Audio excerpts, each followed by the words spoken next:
où les nuits sont si longues qu'on en oublie le temps.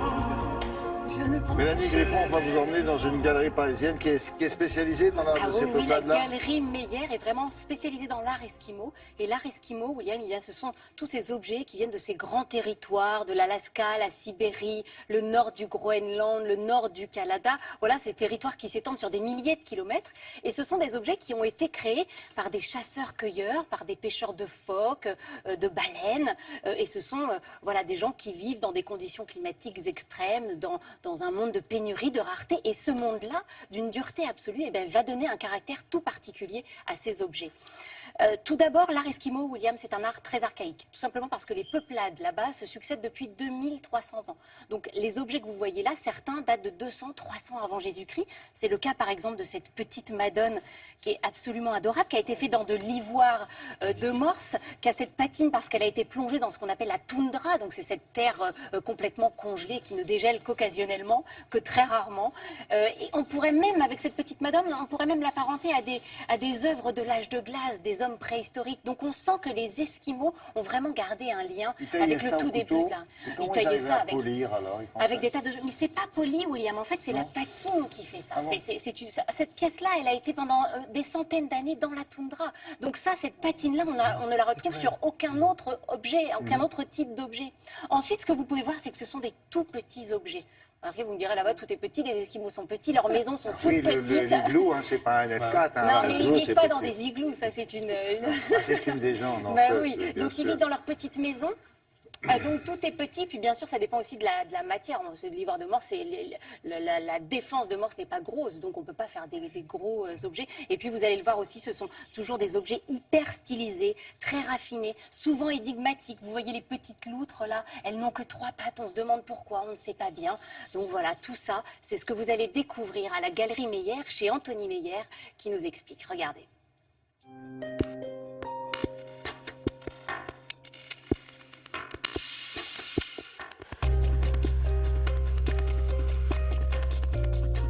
Esquimau est le résultat des croyances et des besoins utilitaires de tous ces peuples qui vivent dans ce qu'on appelle le cercle arctique.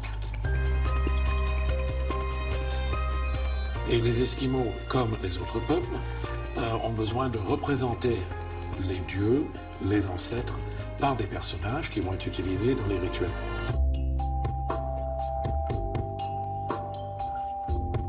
Dans la collection, vous avez un ensemble de têtes, notamment une qui est absolument extraordinaire, qui est probablement la plus grosse tête Oquvik connue. Et cette culture Oquvik est représentée par une stylisation extrême, une sorte de Modigliani des formes.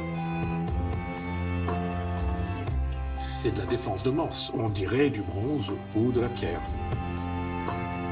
Ce morceau d'ivoire a été dans la permafrost, c'est-à-dire cette terre congelée toute l'année, donc il y a cette coloration.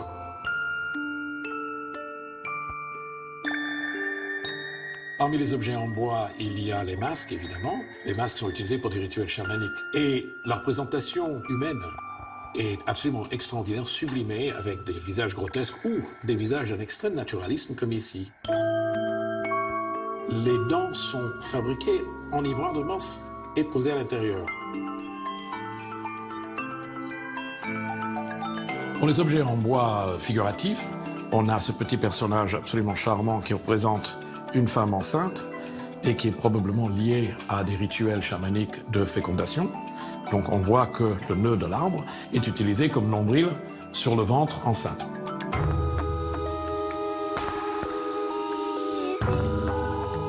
Ce sont des sculpteurs, ce sont des artisans, si je puis dire, mais qui sont quand même extraordinairement sensibles, intéressés par ce qui est le plus beau. Celui qui a fabriqué cet objet, qui est probablement un petit crochet pour aller chercher quelque chose, peut-être dans une soupe chaude, je ne sais pas, a eu une illumination. Il y a la représentation parfaite d'un morse, avec ces deux défenses qui descendent. Il y a aussi les objets de la vie de tous les jours. Donc vous avez des bols, des lampes, des couteaux. Et vous avez ici quelque chose d'absolument extraordinaire, une cuillère en forme de baleine.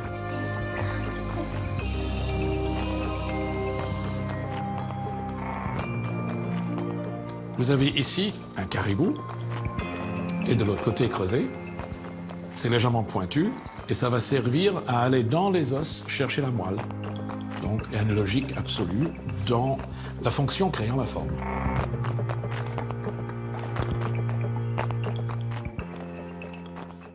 Et c'est un art qui se perpétue ou Oui, c'est un art qui il y se a encore des perpétue. artistes Et qui aujourd'hui, sculptent bien comme ça. sûr, il y a Ouais. encore, il peut y avoir des objets beaucoup plus récents. Vous voyez, celui-ci, par exemple, il n'est pas aussi ancien. Ça, c'est ce qu'on appelle un Ninrook. Alors, l'Inrook, c'est le gardien du feu, de la lampe, dans toutes les maisons. Et il est dans toutes les maisons. Alors, on lui donne à manger, on lui donne à boire. Et il est vraiment, c'est lui il a une mission essentielle puisqu'il est vraiment le gardien de la vie dans C'est la lui qui maison. protège la famille. Ouais, regardez, il est joli, il a une petite perle de verre bleu, ça indique que c'est un Ninrook masculin. Voilà, vous pourrez voir tous ces beaux objets rue des Beaux-Arts à Paris dans la galerie Meyer. Merci beaucoup, Mélanie. Voici ce qu'ils appellent une